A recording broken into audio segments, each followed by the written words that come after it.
کہ آپ صلی اللہ علیہ وسلم کی حرکت محسوس نہیں ہو رہی تھی. کہتی ہے میں گھبرا گئی، مجھے خیال محسوس ہونے لگا کہ کہیں نعوذ باللہ حضور کی روح پرواز تو نہیں کر گئی. کہتی ہے میں گھبرائے ہوئے اٹھی اور حضور کو ٹٹولا، حضور کے تلوے پر اپنا ہاتھ رکھا.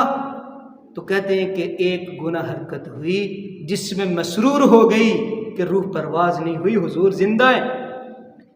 اس قدر طویل سجدہ تھا اور اللہ کی محبت میں، اللہ کے عشق میں اتنی توجہ تھی کہ دنیا کی کوئی خبر نہیں تھی. یہ دنیا کو بتایا جا رہا ہے اس رات میں کیا کرنا ہے، اس رات میں یوں عبادت کرنی ہے. کہتی ہیں کہ میں نے جب کان قریب کیا تو اللہ کے نبی صلی اللہ علیہ وسلم دعا مانگ رہے تھے. کیا مانگ رہے تھے؟ وہ دعا ہے، وہ ایک دفعہ میں پڑھوں گا، پھر آپ بھی ایک دفعہ ساتھ پڑھ لیں، کیونکہ اس رات میں یہی دعا پڑھنا مسنون ہے.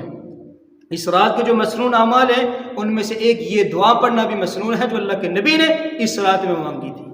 تو حضور دعا مانگ رہے تھے، اعوذ بعفوک من عقابک، اعوذ برضاک من سخطک، اعوذ بک منک جل وجہک لا احصی ثناء علیک انت کما اثنیت علی نفسک. تو میرے ساتھ ایک دفعہ مل کے آپ حضرات بھی پڑھ لیں تاکہ وہی دعا پڑھنے والوں میں ہم بھی آ جائیں جو اللہ کے نبی نے اس رات میں پڑھی تھی.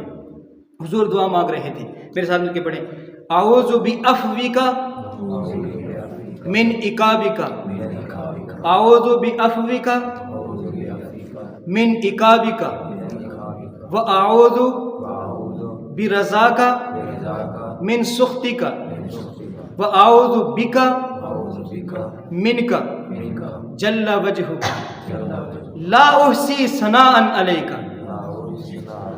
انت کما اثنیت علی نفسک، انت کما اثنیت علی نفسک. اما عائشہ صدیقہ رضی اللہ فرماتی ہیں کہ جب حضور نے نماز ختم کی تو میں نے ان کلمات کا تذکرہ کیا کہ نبی جی میں نے آپ سے یہ کلمات سنے. تو حضور فرمانے لگے، اے عائشہ یہ کلمات تو بھی پڑھا کر، یہ کلمات مجھے جبریل نے بتائے ہیں کہ یہ میں بار بار سجدوں کے اندر پڑھا کر. تو ہم بھی کوشش کیا کریں کہ یہ کلمات زیادہ سے زیادہ پڑھیں.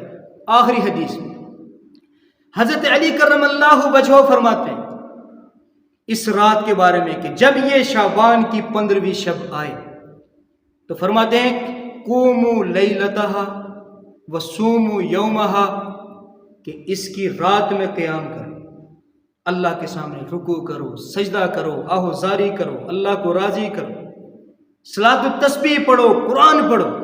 کوئی مخصوص عبادت نہیں بتائی گئی، جو کر سکتے ہو کرو، جتنا کچھ کر سکتے ہو کرو، ذکر کرو، تلاوت کرو، قرآن پڑھو، ذکر کریں، صلاۃ التسبیح پڑھیں، صدقہ خیرات کر سکتے ہیں وہ.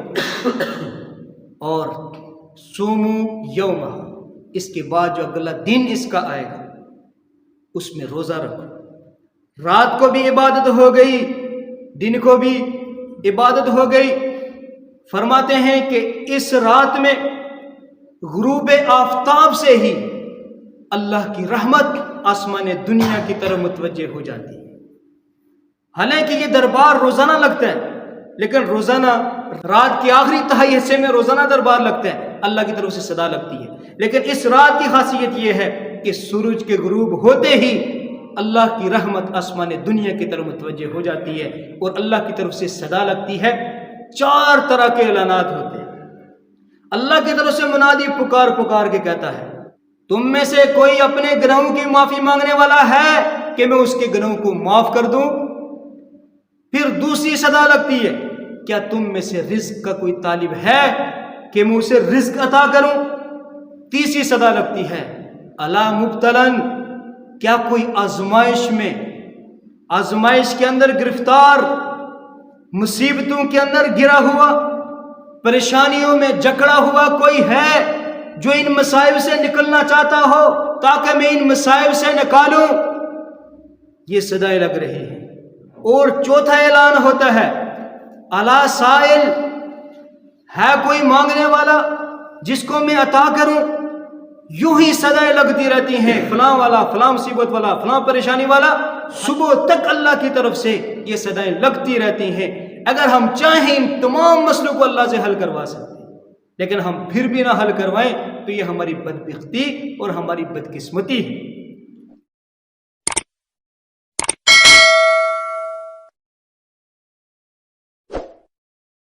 Subscribe for more content.